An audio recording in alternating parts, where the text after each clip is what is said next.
kemarin pada hari Kamis tanggal 12 bulan Januari tahun 2023.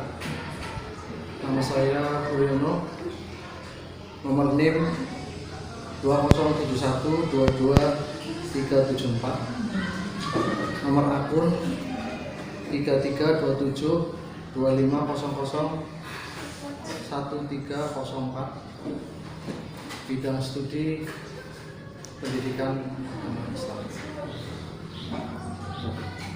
Belum pembelajaran di bawah.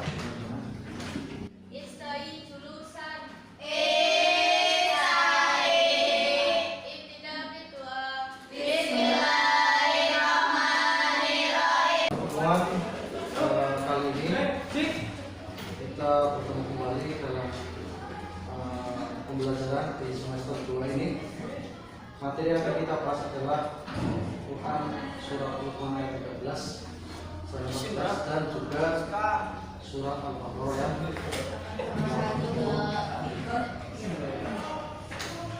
untuk materi yang sebelumnya mungkin ada yang belum dipahami, tapi saya yakin kalian sudah paham semuanya, dan saya akan mengajukan pertanyaan untuk bisa dijawab untuk pada bacaan sebelumnya. Saya bertanya kepada Mbak Dona. Coba Mbak Dona, arti daripada inna syirka la dzulmun adzim itu artinya apa?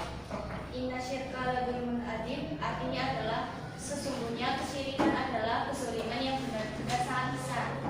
Itu tadi salah satu makna daripada Quran surat Luqman ayat 13. Kemarin sudah saya jelaskan bagaimana tajwidnya, kemudian bagaimana terjemahannya, dan hari ini saya harapkan kalian itu lebih semangat, ya, lebih semangat dalam memecahkan masalah, ya.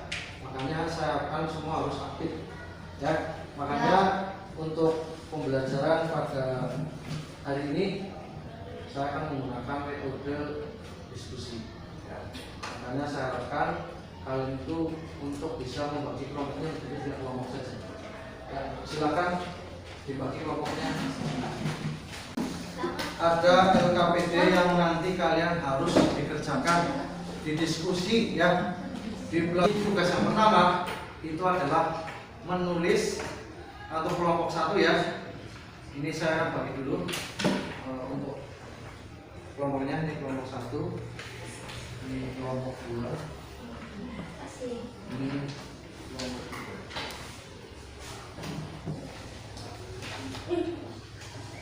Ya, tugas kalian dari ketiga kelompok ini yang saya akan bacakan. Yang pertama adalah kalian nanti yang pertama kelompok dari masing-masing kelompok ini saya bacakan tugas kelompok 1 dulu. Yang pertama adalah nanti kalian untuk kelompok 1 menulis Quran surat Luqman ayat 13 beserta terjemahannya. Yang pertama. Kemudian yang kedua menjelaskan isi kandungan daripada ayat 13. Kemudian yang ketiga, kalian itu nanti untuk kelompok 1 adalah menjelaskan hikmah dari Quran surat Al-Baqarah, surat Luqman ayat 13. Itu untuk kelompok 1. Nanti, kemudian ini kelompok 2. Kelompok 2 tugasnya adalah nanti juga menulis Quran surat Luqman ayat 14. Kalau yang kelompok 1 ayat 13, kalau yang kelompok 2 adalah ayat 14. Kemudian menjelaskan juga isi kandungan ayat Quran surat Luqman ayat 14. Kemudian yang ketiga yaitu menjelaskan hikmah, ya, Quran surat Luqman ayat 14. Sudah jelas ya tugasnya, ya.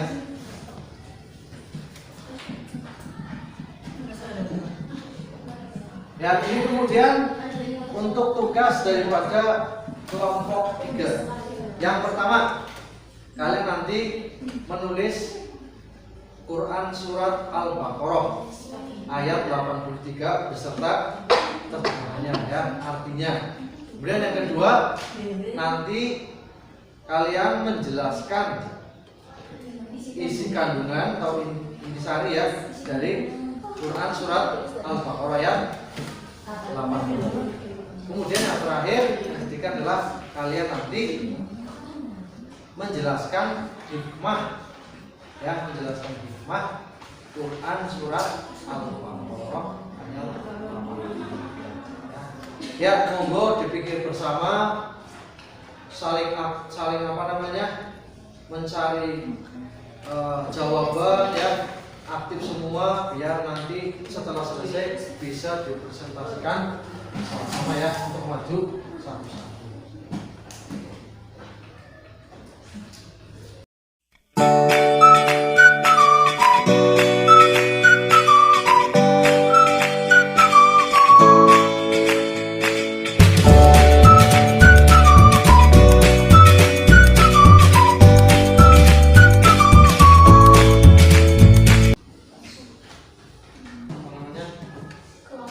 Kelompok untuk mempersampaikan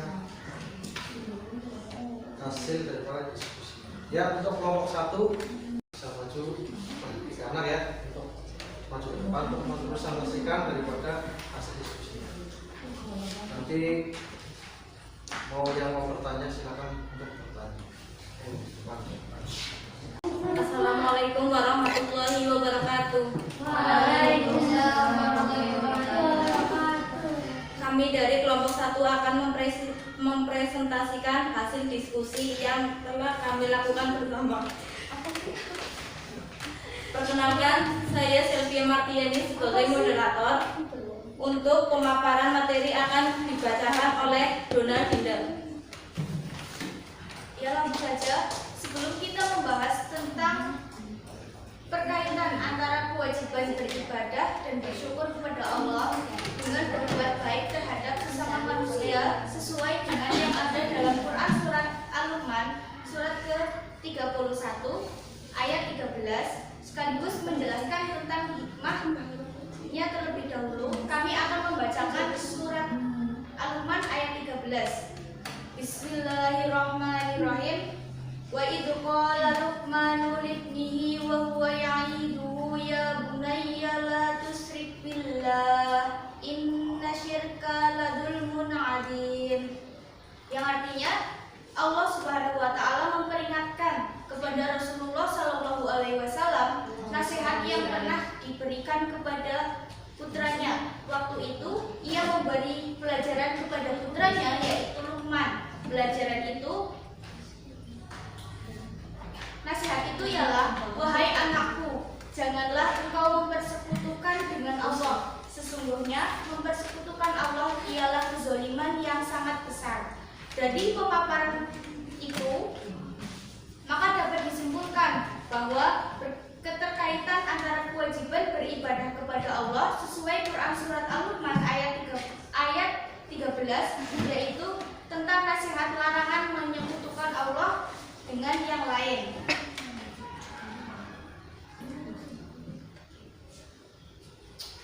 Sikap dan perilaku terpuji yang harus dikembangkan terkait dengan tema saling menasehati dan terkandung dalam kajian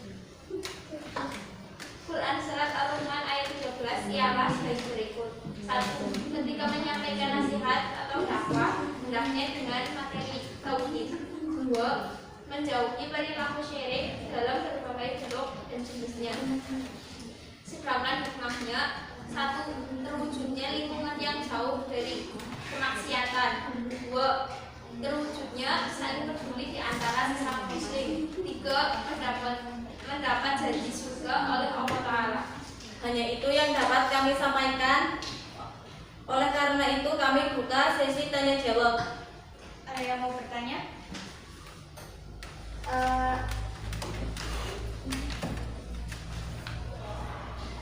Dari kelompok 2 izin bertanya. Oke, tadi kan kalian sudah menjelaskan bahwa salah satu sikap yang mencerminkan Al-Quran surat Al-Luqman ayat 13 yaitu menjauhi perilaku syirik dalam berbagai bentuk dan jenisnya. Pertanyaannya adalah Berikan contoh perilaku syirik dalam kehidupan sehari-hari. Itu apa?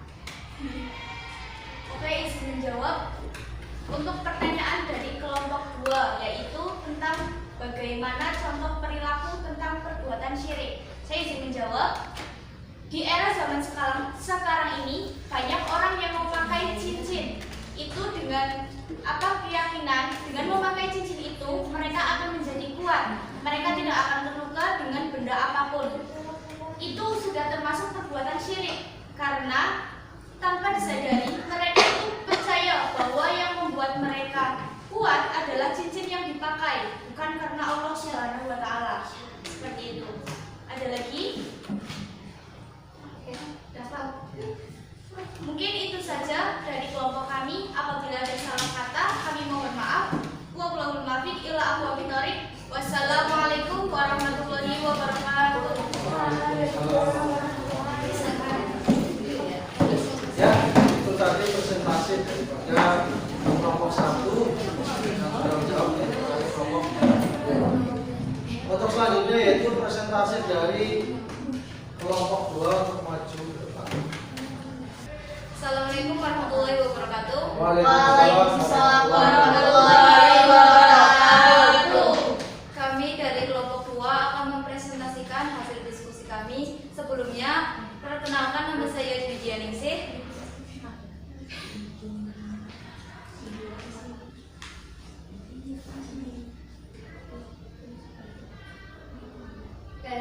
Sebelumnya, perkenalkan nama saya Rizky Widiani. Saya Lilis Herlina. Di sini kami akan menjelaskan tentang Al-Quran surat Al-Luqman ayat 14. Langsung saja ya. Sebelum kita membahas tentang keterkaitan antara kewajiban beribadah dan bersyukur kepada Allah Subhanahu wa taala dengan berbuat baik terhadap sesama manusia sesuai pesan Al-Quran surat Al-Luqman ayat 14, sekaligus menjelaskan tentang hikmahnya, maka terlebih dahulu kami akan membacakan ayat dan makna yang terkandung dalam Al-Quran surat Al-Luqman ayat 14. Bismillahirrahmanirrahim. Wa wasainal insana biwalidayhi hamalathu ummuhu wahnan 'ala wahnin wa fisaluhu fi amaini anishkurli wa liwalidayka ilayyal masyir, yang artinya, dan kami perintahkan kepada manusia berbuat baik kepada kedua orang tuanya. Ibunya telah mengandungnya dalam keadaan lemah yang bertambah-tambah dan menyampingnya dalam 2 tahun. Bersyukurlah kepadaku dan kepada kedua orang tuamu, hanya kepadakulah kembalimu. Dari pemaparan makna di atas dapat kita simpulkan bahwa keterkaitan antara kewajiban beribadah kepada Allah Subhanahu wa taala sesuai pesan Al-Quran surat Al-Luqman ayat 14, yaitu Allah Subhanahu wa taala memerintahkan manusia agar berbuat baik kepada orang tua, terutama ibunya yang telah mengandung selama 9 bulan, melahirkan dan merawatnya dengan penuh kasih sayang. Yang selanjutnya, sikap dan perilaku terpuji yang harus dikembangkan terkait dengan tema saling menasihati yang terkandung dalam kajian surat Al-Luqman ayat 14 ialah sebagai berikut. 1. Senantiasa berbuat baik kepada orang tua dengan cara melakukan semua hal yang membuat mereka ridho. 2. Berterima kasih kepada orang tua atas segala pengorbanan dan ketulusan mereka. Mendapatkan ridho dan rahmat Allah. 2. Dimudahkan segala urusan di dunia maupun di akhirat. 3. Dimudahkan rezekinya di dunia. 4. Diperpanjang dan diberkahi umurnya. Mungkin itu saja yang dapat kami sampaikan. Itu hasil diskusi kami. Mungkin dari kami membuka sesi tanya jawab. Silakan, ada yang mau bertanya? Tadi kalian sudah menjelaskan salah satu hikmah dari Quran surat Al-Luqman ayat 14, diantaranya mendapatkan ridho dari Allah. Salah satunya dengan menghormati kedua orang tua. Coba jelaskan. Isi menjawab ya dari kelompok 3. Ada sebuah hadis yang menjelaskan bahwa ridallahi fi ridal walidain wa suntullahi fi suntil walidain, yang artinya ridho Allah itu tergantung pada ridho orang tua Dan murka Allah itu tergantung murkanya orang tua. Mungkin itu dari jawaban kami. Mungkin ada lagi yang mau bertanya? Oke, tidak ada. Kami tutup. Kurang lebihnya mohon maaf yang sebesar-besarnya. Jika ada kata-kata atau sikap kami yang kurang berkenan di hati kalian semua, saya minta maaf yang sebesar-besarnya. Wassalamualaikum warahmatullahi wabarakatuh. Waalaikumsalam warahmatullahi wabarakatuh. Ya, itu tadi presentasi dari kelompok 2 sudah menjelaskan bagaimana membaca, kemudian menjelaskan isi kandungan dan hikmah Quran surat Al-Luqman ayat 14. Kemudian untuk presentasi yang terakhir kelompok 3 saya persilakan. Assalamualaikum warahmatullahi wabarakatuh. Waalaikumsalam warahmatullahi wabarakatuh. Kami dari kelompok 3 akan mempresentasikan hasil diskusi yang telah kami diskusikan bersama. Perkenalkan, nama saya Nindi Rahmat. Nama saya Hadis Wilasati. Perkenalkan, nama saya Isnama Putra. Sebelum kita bahas tentang keterkaitan antara kewajiban beribadah dan bersyukur kepada Allah dengan berbuat baik terhadap sesama manusia sesuai pesan Quran surat Al-Baqarah ayat 83 sekaligus menjelaskan tentang hikmahnya, maka terlebih dahulu kami akan membacakan ayat dan makna yang terkandung dalam Quran surat Al-Baqarah ayat 83. Bismillahirrahmanirrahim. Wa id akhadna mitsaqa bani Israil la ta'buduna illallah wa bil walidayni ihsana wa dzil qurba wal yatama wal masakin wa qulu linnasi husnan wa aqimus sholata wa atuz zakata tsumma tawallaytum illa qalilan minkum wa antum mu'ridun. Dan yang artinya, dan ingatlah ketika kami mengambil janji dari Bani Israel, yaitu janganlah kamu menyembah selain Allah dan berbuat kebaikanlah kepada ibu bapak, kaum kerabat, anak-anak yatim dan orang-orang miskin, serta ucapkanlah kata-kata yang baik kepada manusia, dirikanlah sholat dan tunaikanlah zakat. Kemudian kamu tidak memenuhi janji itu kecuali sebagian kecil dari kamu dan kamu selalu berpaling. Dari pemaparan makna di atas dapat kita simpulkan bahwa keterkaitan antara kewajiban beribadah kepada Allah sesuai pesan Quran surat Al-Baqarah ayat 83, yaitu memerintahkan Bani Israel agar menyembah Allah, berbuat baik kepada kedua orang tua, kerabat, anak-anak yatim, dan orang-orang miskin. Sikap dan perilaku terpuji yang harus dikembangkan terkait dengan tema saling menasihati dan tergabung dalam kajian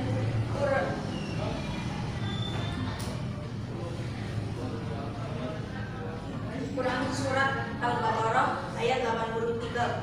Sedangkan hikmahnya terbinanya hubungan vertikal antara hamba dengan penciptanya, terjalin hubungan yang baik antara anak dan orang tua, tertanamnya rasa empati terhadap sesama manusia, terjalinnya silaturahmi dengan kerabat dan sanak saudara, terciptanya lingkungan masyarakat yang harmonis dan saling peduli. Hanya itu yang dapat kami sampaikan dari kelompok kami. Saya buka tanya jawab. Saya izin bertanya. Dari kelompok 1 izin bertanya. Bagaimana sikap kita terhadap orang yang berbuat tidak baik kepada kita, dan apa hukumnya apabila kita ingin memberi balasan atau balas dendam kepada orang yang berbuat tidak baik kepada kita? Sikap kita terhadap orang yang telah berbuat buruk kepada kita, kita cukup mendoakan supaya orangnya sadar bahwa perbuatan mereka tidak baik dan haram hukumnya jika kita membalas perbuatan orang lain terhadap kita. Mungkin itu saja yang dapat kami sampaikan. Selebihnya mohon maaf. Wassalamualaikum warahmatullahi wabarakatuh. Waalaikumsalam warahmatullahi wabarakatuh. Ya, itu tadi presentasi dari kelompok 1 dan 3 sudah kita dengarkan bersama.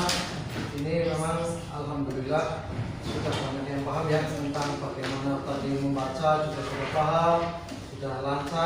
kemudian isi kandungan ini. Saya akan menjelaskan kelompok pertama dulu ya. Ya, tadi sudah dijelaskan bagaimana membaca ya surat Luqman ayat 13 itu bagaimana mengartikan juga ya. Kemudian isi kandungannya saya bacakan. Betul sekali cara membacanya ya. Bismillahirrahmanirrahim. Wa idza qala Luqmanu libnihi wa huwa ya'iduhu ya bunayya la tusyrik billah innasyirka la dzulmun adzim. Itu tadi yang artinya adalah Allah Subhanahu wa taala memperingatkan kepada Rasulullah nasihat yang pernah diberikan kepada putranya waktu ia memberi pelajaran kepada putranya itu. Nasihat itu ialah, wahai anakku, janganlah kau mempersekutukan sesuatu dengan Allah. Sesungguhnya mempersekutukan Allah itu adalah kezaliman yang besar. Jelas ya. Jadi itu artinya terjemahan daripada Quran surat Luqman ayat 13. Kemudian yang kedua, isi kandungan. Isi kandungannya itu apa? Betul sekali bahwasanya Allah itu memerintahkan manusia melalui nasihat itu agar tidak menyekutukan Allah dengan sesuatu apapun. Tadi ya sudah dijelaskan ya, ada yang dengan cincin, mungkin dengan jimat yang itu tidak boleh gitu ya, karena segala sesuatu adalah Allah yang menentukan gitu ya. Kemudian hikmahnya adalah yang pertama untuk Quran surat Luqman ayat 13 yang pertama adalah jangan mencampur adukan ya keimanan dengan kezaliman seperti menyekutukan Allah Subhanahu wa taala. Itu yang pertama. Kemudian yang kedua, untuk orang tua sudah seharusnya senantiasa mengingatkan kepada anak-anaknya agar tidak menyekutukan Allah, memberikan pemahaman tentang agama ya, terutama di bidang tauhid ya. Karena tauhid itu adalah membahas tentang Allah ya, baik Allah itu bersifat wujud, kita dan sebagainya itu adalah afalnya Allah, dannya Allah, sifatnya Allah. Jadi ketika orang belajar tauhid, insya Allah tidak akan menyekutukan Allah. Oke. Kemudian tadi kelompok 2 ya sudah membacakan dan menerjemahkan Quran surat Luqman ayat 14. Kemudian isi kandungannya ya. Isi kandungannya yang pertama adalah Allah memerintahkan manusia agar berbuat baik kepada kedua orang tua, terutama ibu yang telah mengandung, melahirkan dan membesarkan ya, merawat dengan penuh kasih sayang. Sudah jelaskan, memang sudah kewajiban kita sebagai orang anak untuk berbakti kepada kedua orang tua. Karena tadi sudah dijelaskan ada hadisnya ya. Ridhowahi fi ridhol walidain wa sukhtuwahi fi sukhtil walidain. Bahwa ridhonya Allah itu tergantung ridhonya orang tua. Murkanya Allah juga tergantung pada murkanya orang tua. Gitu ya. Kemudian hikmahnya adalah yang pertama adalah biar kita itu senantiasa menghormati orang tua itu tadi. Kemudian mematuhi dan memuliakan kedua orang tua. Terlebih orang tua yang sudah tua, yang sudah tidak bisa berjalan, kadang itu kita harus merawatnya. Kemudian yang kedua, senantiasa mendoakan kebaikan kepada kedua orang tua ya, yang sudah merawatnya sejak kecil, yaitu dengan berdoa biar tambah sehat, tambah rezekinya, berkah hidupnya ya, panjang umur. Itu doa yang sering kita panjatkan setiap hari ya. Kemudian mensyukuri segala ketentuan yang diberikan oleh Allah kepada orang tua kita, baik fisik orang tua kita, baik hartanya atau cara berpikir orang tua dan sebagainya, mesti kita syukuri. Karena apa? Karena setiap orang tua itu berbeda-beda. Ada orang tuanya yang kaya, ada orang tuanya yang miskin, ada orang tuanya yang jadi pejabat, dan ada yang biasa saja. Dan itu adalah pemberian dari dari Allah. Makanya kita bersyukur ya. Kemudian hikmah yang ketiga itu mentaati, yang berikutnya yang mentaati seluruh perintah Allah. Kita selama tidak bertentangan dengan syariat agama. Nah ini kita itu boleh menolak perintah orang tua. Contoh ketika disuruh menyembah selain Allah ya, disuruh mencuri ya, pokoknya bertentangan dengan syariat itu kita tidak boleh. Yang dibolehkan itu adalah selagi perintah orang tua itu adalah hal kebaikan, mendekatkan diri kepada Allah, terutama harus kita laksanakan. Ya. Kemudian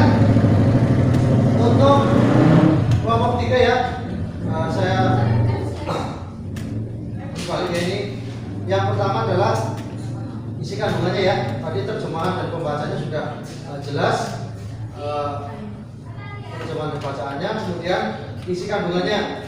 Apa sih isi kandungannya? Yang pertama adalah bahwa Allah Subhanahu wa taala memerintahkan Bani Israil untuk menyembah Allah, berbuat baik kepada kedua orang tua, kerabat, anak-anak yatim dan orang-orang miskin, dan agar bertutur kata yang baik kepada sesama manusia. Tetapi mereka tetap membangkang. Ya, memang Bani Israil itu adalah suatu kaum yang memang menjadi kaum pembangkang ya, yang selalu menentang gitu ya. Itu kaum Bani Israil. Makanya dari surat ini kita tidak boleh meniru kaum Bani Israil.